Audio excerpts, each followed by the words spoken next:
Baiklah teman-teman, kalau tadi di video yang variasi yang pertama kan baru sampai ada data, terus mau bagaimana kita dengan data itu.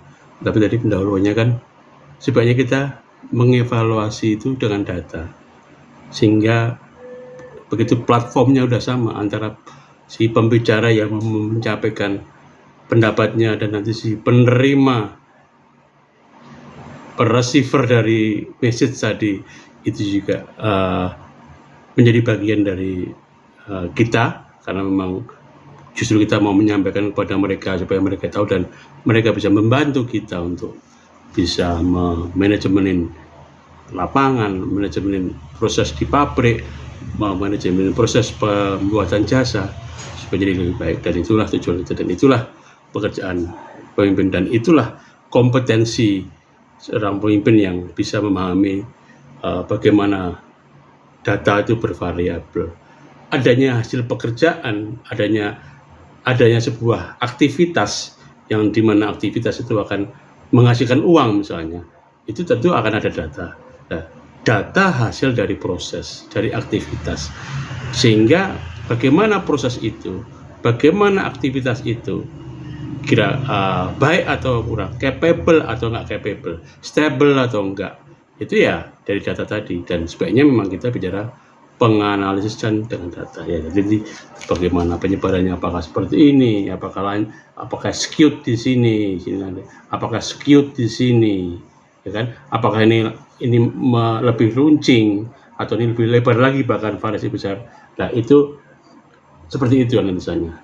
Mari kita teruskan lagi dengan angka yang tadi, dan kita analisis dengan pemahaman ini, mudah-mudahan membantu. Tapi ini belum detail. Nanti di topik ini saya akan bicara lagi sendiri statistical process control, ya, statistical process. Jadi proses kontrol dibantu dengan statistik supaya itu lebih mudah dipahami, sensible, visible, mudah dipahami dan dimengerti, dan orang bisa udah keluar dari konsep ini, wah udah bahaya ini, begitu nanti. Dan itu alangkah indahnya kalau itu anak buah bisa bicara begitu kepada pimpinannya, sehingga sebagian kerjaan pimpinannya sudah dilakukan oleh anak buahnya. Jangan dibalik-balik, pekerjaan anak buah diambil oleh pimpinannya, anak buahnya keenakan ya nggak tahu gitu tak. Jadi 80-20 tetap kita pakai ya, as a good leader. Thank you. Ya. Kemudian bagaimana dengan ini?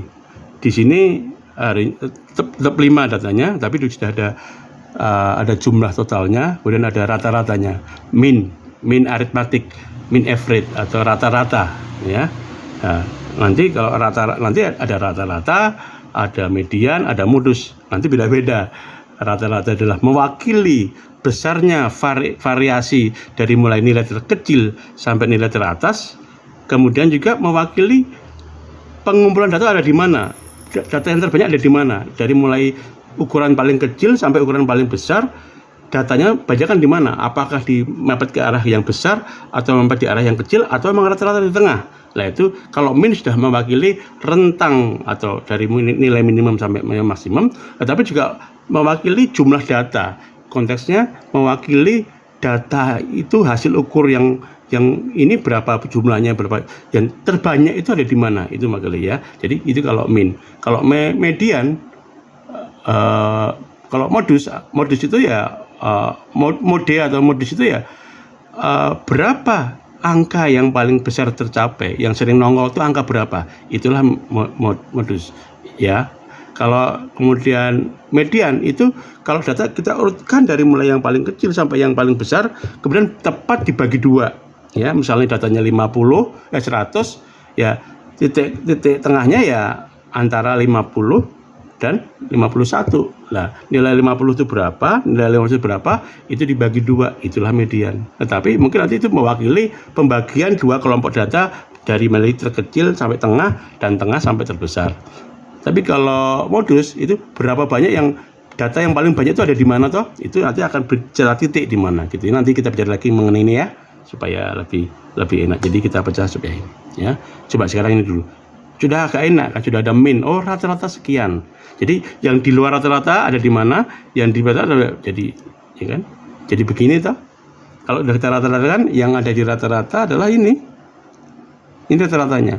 Jadi hasil pengukuran saya itu hari pertama tuh masih di rata-rata ternyata. Hari kedua masih di rata. Hari ketiga lo naik di atas rata-rata. Ya kan? Hari keempat naik 5 turun di bawahnya. Hari ke-6 turun lagi di bawahnya. Jadi inilah kemudian variasi tadi.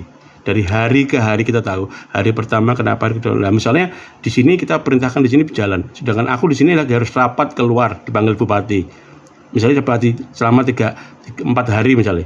Dan saya nggak tahu, tapi kalau ini bisa diplotingkan dari anak buah memplotting ini dan kirim ke saya tahu loh masih bagus.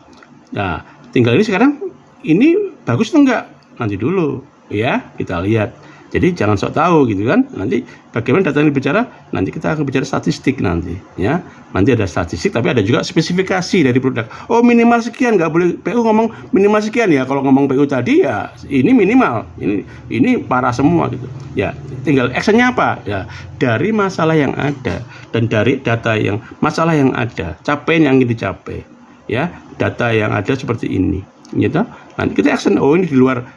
Nanti setelah kita taruh dulu nanti di satu contoh control limit, baru kita bisa bicarakan nanti spesifikasi kita lain lagi ya. Oke, supaya lebih gampang dimengerti.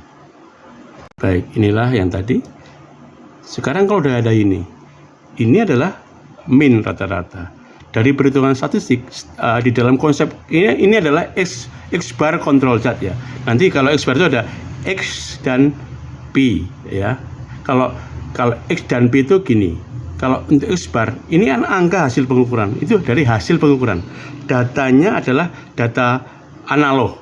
Jadi ada 1, ada 1,1, 1,3, 1,4 itu adalah data analog. Ya. Tapi kalau nanti digital ya artinya itu yes or not gitu ya. Jadi ini masuk, ini enggak, go no go gitu. Itu namanya sudah data pencacahan ya. Kalau ini kan data variabel ya. Jadi bisa bergeser bahkan 0,001 ini hari ini 1,001 besok 0,1. Jadi bisa dari satu titik pun ada pembagian lebih kecil lagi itu analog. Tapi kalau digital enggak klek gitu aja. Jadi biasanya ada 1, ada 2, ada 3. Kalau bergesernya adalah setiap 1 ya dari 1 naik ke 2, ke 3, ke 4. Tapi kalau gesernya 0,5 ya 1, 1,5, 2, 2,5, 3 itu digital. Jadi tidak ada 2,2 nggak bakal ada di digital. Tapi di analog ini ada. Itulah bedanya analog. Maka digital dalam konsep pembacaan begitu, tapi nanti dalam konsep statistik ada variabel sama atribut. Ya, kalau ini variabel itu terukur 1 sampai berapa, 1,1, 1,2 itu bisa diukur gitu dengan alat ukur ya. Tapi kalau atribut itu go atau not go. Ini dicek nggak bisa ngomong angka jumlahnya, kan ngeceknya pakai pembanding gitu ya. Kalau dicek masuk berarti lolos, dicek nggak masuk berarti nggak lolos, dicek belum besar berarti nggak lolos gitu ya. Jadi tetap go atau not go. Itu namanya atribut. Nanti kita akan beda menggunakan data yang beda. Ini adalah X dan P bar, ring bar ya.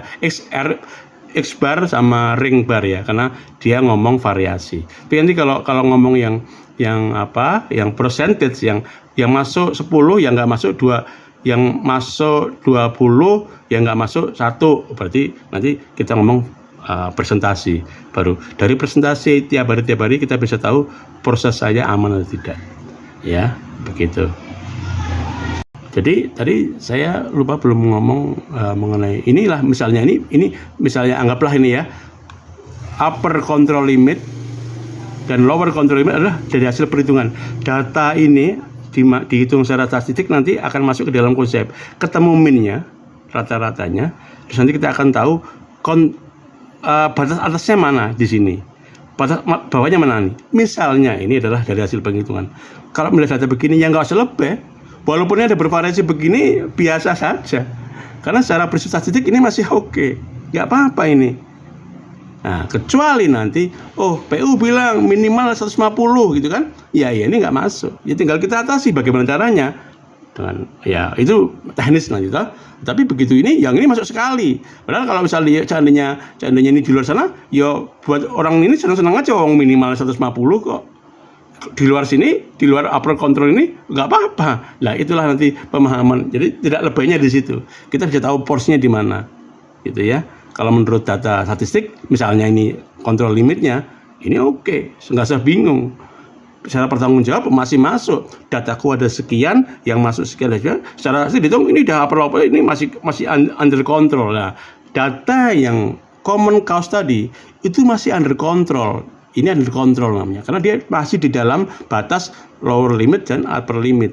Kalau dia udah di luar lower limit, upper limit, itu namanya uncontrollable. Jadi kalau ngomong di sini sudah begitu kita ngomong di sini, nanti kita akan bisa ngomong CP dan CPK, capability index gitu. Kemampuan prosesku ini handal atau tidak. Itulah nanti lain lagi ya, nanti kita bicara lagi. Jadi makanya konteks ini nanti masuk ke common cause, special cause. Nanti common cause pun nanti bisa beda lagi, ada random cause, ada systemic cause gitu ya. Kalau secara sistemik, ini kok 6 hari berturut-turut kok di bawah terus ya. Ini secara sistem sesuatu ini. Ya kan? Ini 4 kali masih nggak apa. Ada begini ini udah secara sistem udah bahaya ini. Ada apa ini kok cenderung begini? Apa mungkin kedinginan semua orangnya? Apa semua orangnya dari malam masih ngantuk atau mabuk semua sehingga paginya kerja di bawah kontrol semua gini. Nah, tapi secara sistem masih masuk. Tetapi kalau begini ini ada sistemik. Lain lagi itu ceritanya. Ini sistemik namanya. Sistemik error, ya. Kalau gini-gini ya masih di dalam kontrol nggak apa-apa, tapi ini ada sistemik. Suatu hari bisa menjelang. Kalau bisa begini naik, besok lagi gitu. Nah, itu pasti cyclic. Setiap misalnya tanggal 1, ini tanggal 5 sampai tanggal 15 sampai tanggal ini, tanggal 1 baru gajian, ya kan, tanggal 2 baru gajian, tanggal 3 ini wah mabuk semalam, wah ini foya-foya semalam, ya ini besok kacau gitu kan. Jadi misalnya kita menghubungkan dengan, makanya tidak sembarangan gitu. Kita hubungkan dengan hari gajian, ya kita lihat nanti dari hari gajian kita bandingkan dengan hari gajian, kapan hari gajian hasilnya seperti apa. Kita bisa ukur sampai seperti itu bahkan, ya kawan-kawan ya. Jadi tidak lebay, tidak juga underestimate, ya. Jadi fake by data ya begini. Tetapi nanti kalau Pak Deming juga ngomong bahwa tidak cuma data, dalam konteks ini memanusiakan manusia. Kalau manusia yang tidak diajarin jadi pintar, dia suka. Yang pintar direkturnya karena lulusan dari Harvard gitu ya, tapi orangnya bodoh semua, nggak ada gunanya. Jadi memang harus jadi guru kita. Pintar buat dia sendiri, tapi hasilnya nggak ada. Kamu dari mana? Harvard gitu. Loh, pabrikmu kok bikinnya jelas sekali gini. Wah, itu bukan saya kok. Yo, so what gitu, nggak omong kosong gitu ya. Jadi memang ini harus maka ilmu ini harus turun sampai ke bawah dan orang harus tahu. Jadi teman-teman ya, masih masuk, masih di dalam random cause gitu ya, apa common cause gitu ya, masih biasa, nggak apa-apa bervariasi gini nggak apa, karena masih di dalam kontrol. Tapi kalau gini, ini kontrol limit bawahnya, ini kan mas ya kan, kalau ini adalah kontrol limitnya, data yang sama tadi itu bisa, ini keluar nih, ini ada special cost nih, ada apa ini, di tanggal sekian ini ada apa, ini ada apa, bisa dipelajari, ya tinggal dilihat tekniknya kayak apa. Dan ini bisa teknik ini gini. Nah nanti kalau teman-teman punya data yang pengen dianalisa gitu ya, berupa angka gitu ya, boleh dikirimkan ke saya.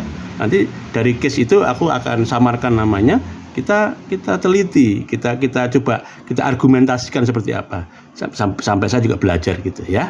Jadi ada data nanti kirim ke saya, bisa saya analisa nanti ya, dengan kemampuan saya, pemahaman yang seperti ini ya. Ini di luar kontrol sudah, di luar. Ini special cost, ada special cost, harus action segera gitu kan. Kenapa gitu. Ini pun benar tadi secara sistemik, ini sistem ini gua di berturut-turut di sini terus nih, besok naik di sini, habis itu berturut di atas terus gitu. Itu sistemik namanya. Kenapa, ada apa ya, nggak tahu, nanti dipelajari di lapangannya begitu ya. Kalau tadi kita bicara X bar, ini adalah X bar, rata-rata X bar dalam ini. Data variabel 110,1, 115,2. Tapi kalau data digital itu terbaca memang pakai alat ukur, tapi alat ukur termometer itu terbacanya mungkin hanya begini. Termometer digital gitu ya, ceklek. Kalau dia makin teliti ya, naiknya per 0,1 derajat Celcius misalnya. 1 kemudian naik 1,1, 1,2, 1,3, 1,3. Itu masih digital tapi ya teman. Tapi dia nggak bisa baca 1,05, nggak bisa. 1,50 di mana nggak tahu. Dari 1,1 sampai 1,2 itu 1,15-nya nggak bisa kebaca. Itu digital, bukan analog. Nah, kalau yang ini masih data analog, 1,1, 1,2, 1,21 misalnya sampai. Jadi ini tergantung ketelitian alat juga gitu kan. Kalau alatnya ketelitian 0,1 ya bisa baca 1,1, 1,2 bisa kebaca. Tapi kalau alatnya ketelitian 0,01, 1,001 pun kebaca. Itu makin mahal. Sehingga itulah gunanya alat ukur. Ya, harus benar begitu ya. Misalnya ini dari luar kontrol ini. Begitu. Jadi nggak lebih. Tadi tenang aja wong dia di dalam kontrol, nggak usah lebih gitu, nggak usah terus marah-marah ke orang-orang sok mau gaya site manajernya. No, that's not the way to lead. That's not the way to lead. That's a stupid thing, gitu ya. Tapi begitu begini, yang ngomong pakai data Pak, ayo gitu, saya punya data, speak by data. Data begini, argumentasinya apa? Ya nggak apa-apa, rapat tuh ya begitu. Ya kan, tapi tidak subjektif gitu ya. Ini tadi ada subjektif, ada objektif. Ini objektif, ya kan. Loh, yang masuk banyak kok, yang nggak masuk cuma 1-2 ekor kok. So what gitu ya? Ya itulah variasi.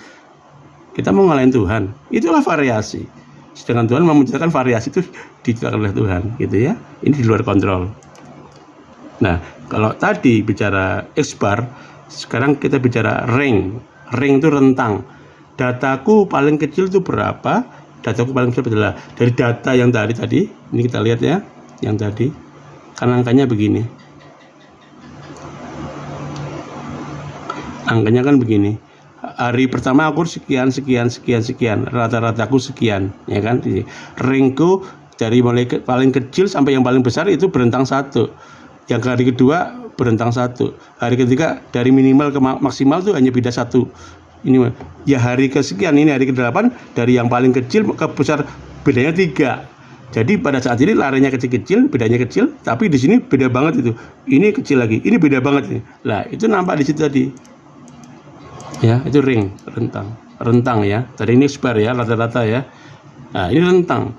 Ini kok rentangnya kecil, tapi di sini besar banget nih. Ada yang 150, tapi ada juga yang 153 misalnya. Sehingga akan bedanya 3. Gitu kan. Nah, inilah yang dipantau di situ. Begitu ya, teman-teman ya. Oke, dah.